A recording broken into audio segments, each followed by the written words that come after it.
defining Clostridium difficile associated diarrhea, it is the presence of diarrhea and a positive toxin, a positive assay of the C. difficile toxin, either toxin A or B, because these are the two toxins which are considered the most toxigenic toxins in C. difficile.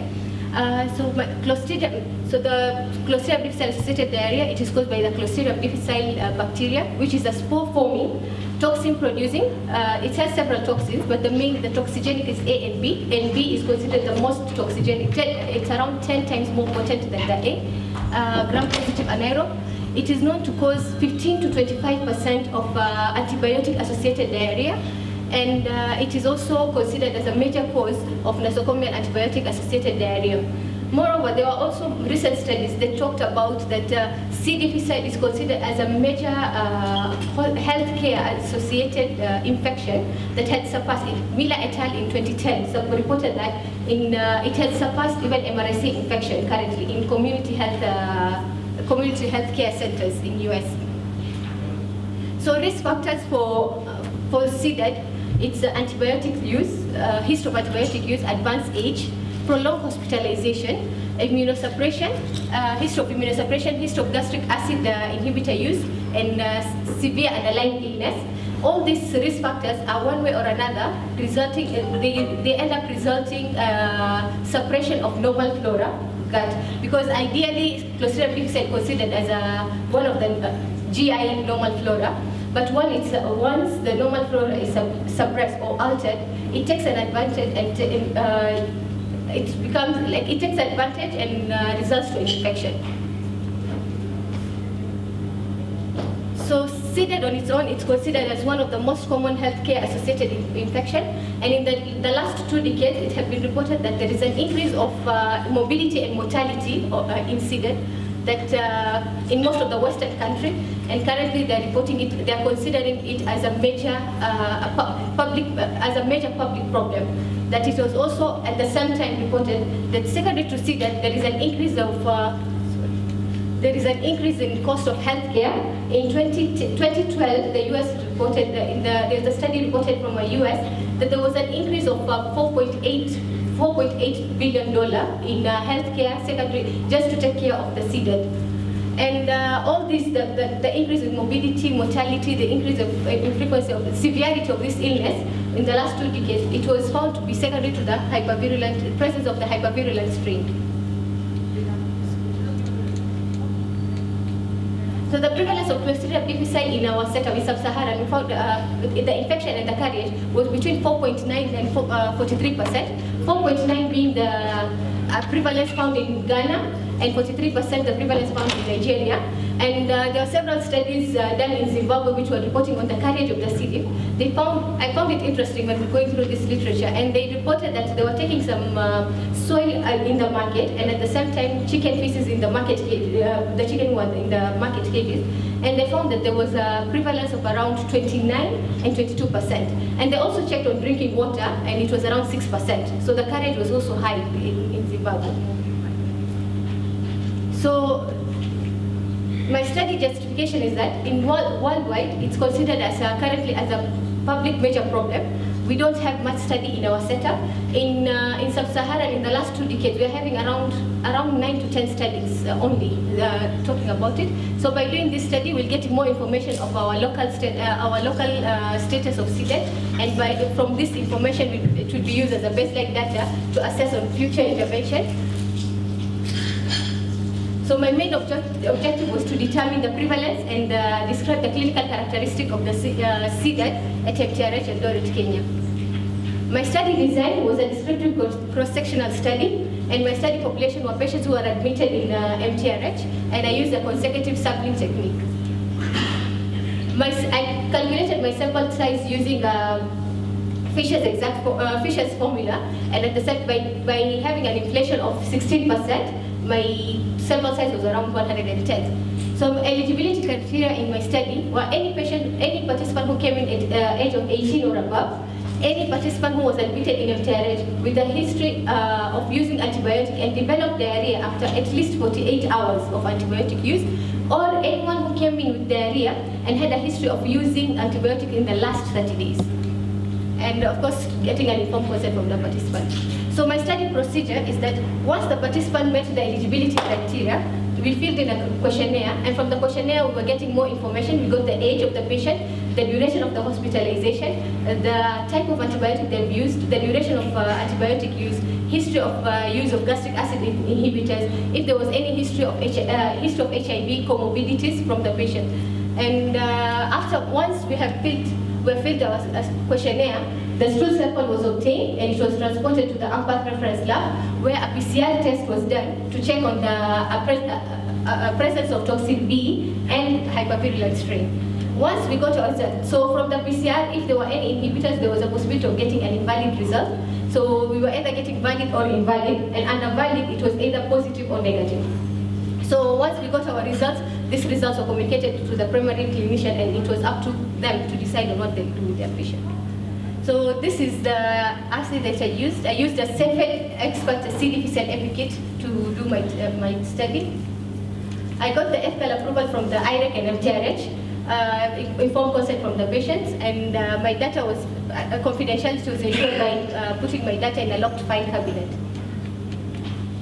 So my recruitment schema, I approached 134 participants and screened them. Out of the 134, 110 were recruited, and out of the 110, 104 had valid results and 6 had invalid results.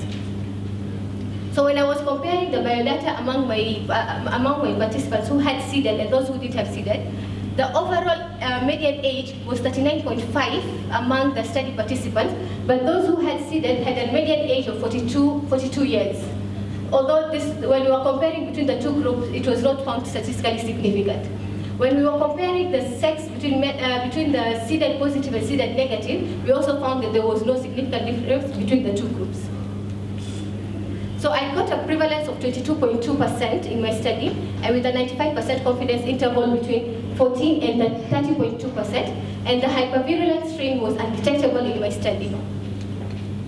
So when I was comparing the clinical characteristic among the participants with and without Cdad, when we were looking at the admitting ward, most of my participants were recruited, 80.8% of my participants were recruited from the medical ward.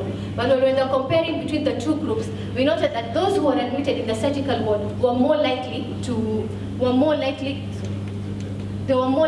have a Cdad. And when we were looking at the number of admitting diagnosis, there was no difference between the two groups. Those who were admitted with one or more than one diagnosis, there was no difference between them. And when we were looking at the median duration of hospitalization, the overall median duration of hospitalization of the participant was 7 days. But those who had Cdad had a median duration of hospitalization of 15 days, and this was statistically significant. So when I was comparing on the class of antibiotics that were used among my participants, there were around 14 different types of class of antibiotic used, and the most common antibiotic that was used was cephalosporin, although the class of antibiotics, I didn't find any statistical significance among the class of antibiotics.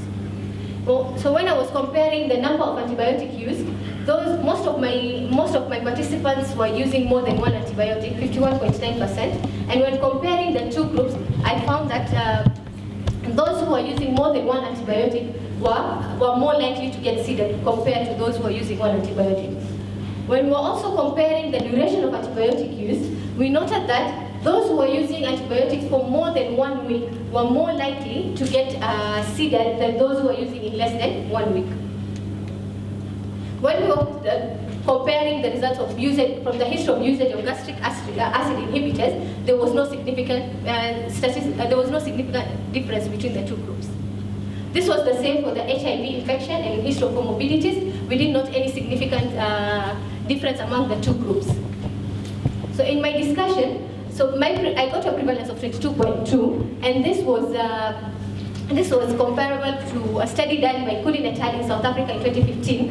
We had almost a similar sample size. At the same time, we almost had the similar age range, and both of us used a PCR, but Kulin et al. Found a prevalence of around 16%. But also at the same time, in comparison to Nigeria, Nigeria got a prevalence of 43.5%. Nigerian study was checking on prevalence of Cdad among HIV-infected patients. They were comparing both inpatient and outpatient, and they found that the outpatient was 14% and inpatient was 43.5%. So with only, I could explain that the difference between why we're having such a significant difference is that they reported that the participants in the Nigerian study were patients who were severely, they were all patients admitted secondary to HIV complication. So they were severely immunosuppressed and severely ill. That we could, which in my study, we just recruited anyone. We didn't check on their HIV status.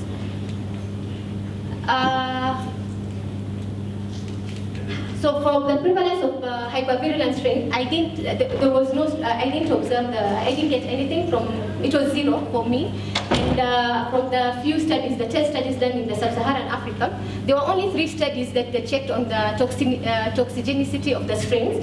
And only one study by Sami et al. In South Africa found that 4.4% of the Cdad, of patients who had Cdad had the hypervirulent strain. So this prevalence is much lower if you compare to most of the Western countries, the European countries, but it was similar to the Asian countries. They also had a very low hypervirulent strain. So we're suspecting that it most likely according to the few investigations, they were having a different strain that was more significant than the hypervirulent strain. So when we're looking at the duration of hospitalization, among my participants who had Cdad, they had a mean duration of 15 days, and this was statistically significant. This was comparable to a study done by Stephen et al. In New York, who found a median duration of 12 days. At the same time, this is consistent with most of the previous studies done. They found that the prolonged duration of hospitalization was associated with it was considered as a risk factor for Cdad. And this was considered that it was more of proxy that a patient who is admitted longer is more likely to be exposed to this organism, and more likely they are very ill patients who might be exposed to more antibiotics compared to those who are having shorter duration.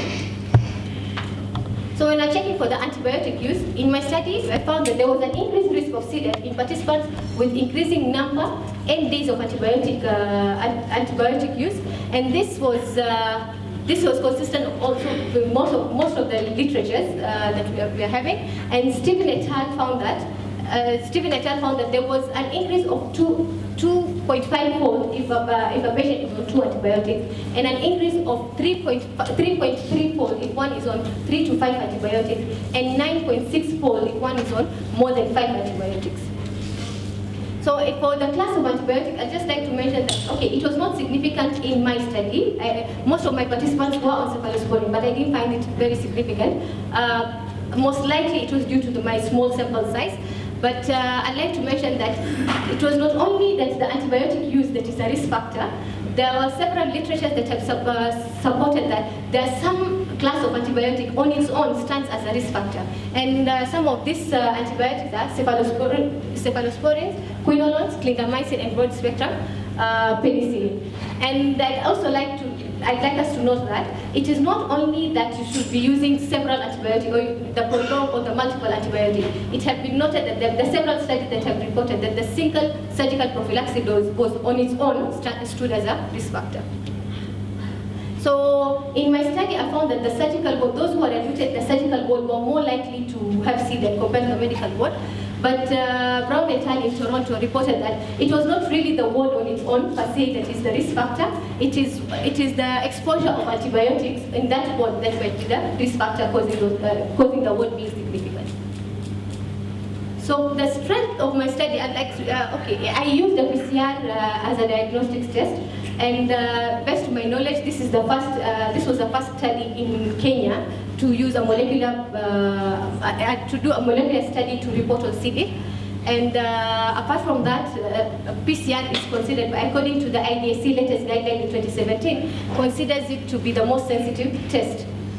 The limitations in my study, I had some limitations, and these limitations were more related as a kit limitation. My kit was only able to test on the toxin B and not toxin A, so there might be a possibility that I missed some of the patients who had toxin A positive. At the same time, I didn't do a molecular typing on C. difficile strain, and this was also a limitation from my kit. I was only able to check on the hypervirulent strain. So my conclusion is that we are having a high prevalence of Cdad of around 22.2% in MTRH. At the same time, there's possible risk factors for Cdad are long duration of hospitalization, usage of multiple antibiotics, and prolonged duration of antibiotic exposure. My recommendation for this study is to test for Cdad for any of those risk factors that I've mentioned of the prolonged duration of hospitalization, prolonged antibiotic use, and use of using of multiple antibiotics. At the same time, I'd also like to recommend that you have a routine diagnostic service for determination of C. difficile, because in the literature they've noted that an earlier diagnosis was associated with reduction of morbidity and mortality. I would also like to recommend to have a prospective study, this study will check on determine the risk factors and outcome of Cdad in our setup. I'd like to acknowledge my supervisors, Dr. Adrian and Dr. Patel, the entire Department of Internal Medicine, Boma University, MTRH, AMPATH Reference Lab, my biostatistician, my colleagues and family. Thank you.